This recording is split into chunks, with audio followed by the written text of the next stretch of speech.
sini saya akan mempresentasikan video makalah dari kelompok 4 yang berjudul Negara Parlemen. Beberapa kotakan pertama saya sendiri, Rizka Amelia, kedua Afriza, dan ketiga Dika Prawita Umiyati. Saja sejarah negara parlementer. Demokrasi parlementer adalah sistem pemerintahan di mana parlemen negaranya punya peran penting.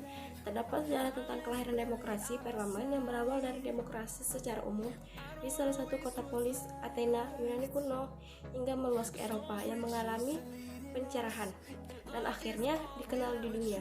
Jika bakal demokrasi parlemen terlacak di zaman peradaban Yunani kuno, yaitu Athena, yang mana kala itu pembuatan keputusan terkait masalah masyarakat dan kehidupan kota dilakukan dengan mencari suara terbanyak atau musyawarah.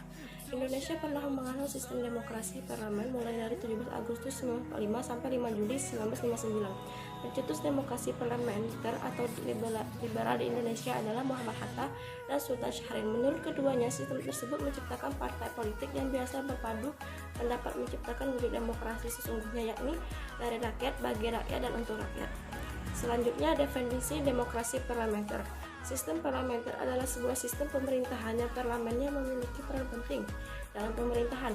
Dalam hal ini, parlemen memiliki wewenang dalam mengangkat perdana menteri dan juga dapat menjatuhkan pemerintahan. Sistem parlementer dibedakan oleh cabang eksekutif. Pemerintahan tergantung dari dukungan secara langsung atau tidak langsung. Cabang legislatif atau parlemen sering dikemukakan melalui sebuah veto atau keyakinan. Sistem pemerintahan demokrasi parlementer. Sistem pemerintahan demokrasi parlementer menerapkan bahwa rakyat para pemilih hanya memilih legislatifnya saja.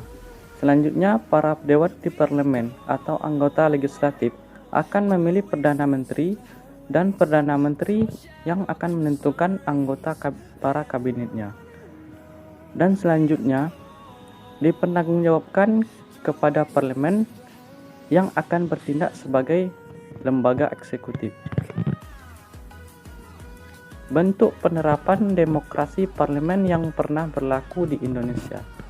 Yang pertama, Undang-Undang 1945, periode pertama. Yang kedua, Konstitusi Republik Indonesia Serikat tahun 1949. Yang ketiga, Undang-Undang Sementara tahun 1950. Umiyati akan menjelaskan tentang pelaksanaan demokrasi parlementer dalam bidang ekonomi di Indonesia.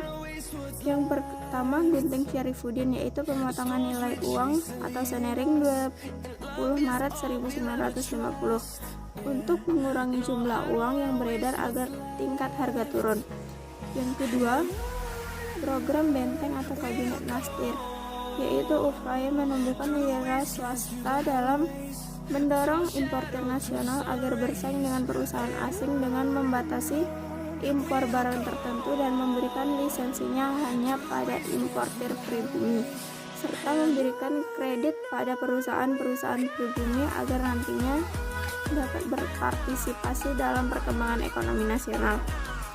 Yang ketiga, nasionalisasi Djakasebank menjadi Bank Indonesia pada tanggal 15 Desember 1951 lewat Undang-Undang Nomor 24 Tahun 1951 dengan fungsi sebagai bank sentral, bank sirkulasi.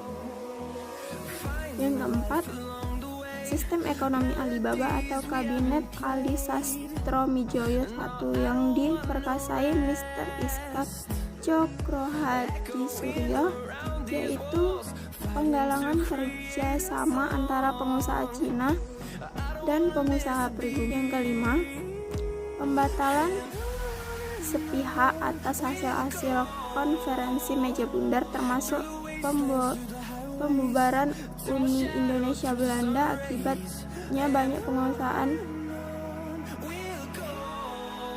Akibatnya banyak pengusaha Belanda yang menjual perusahaannya, sedang pengusaha pribumi belum bisa mengambil alih perusahaan tersebut. Kelebihan dan kekurangan demokrasi parlementer.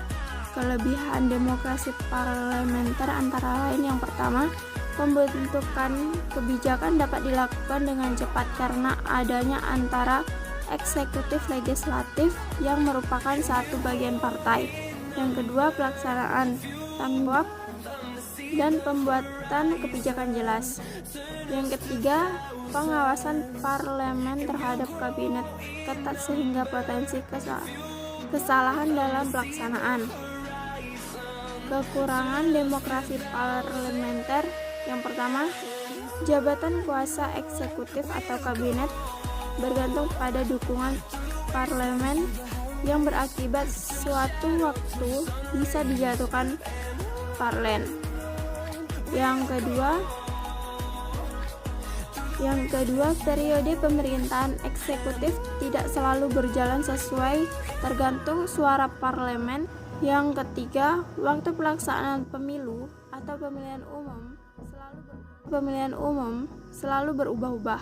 Yang keempat, eksekutif berpotensi mengendalikan parlemen ketika mayoritas penduduk atau teman partainya ternyata banyak yang menjadi parlemen.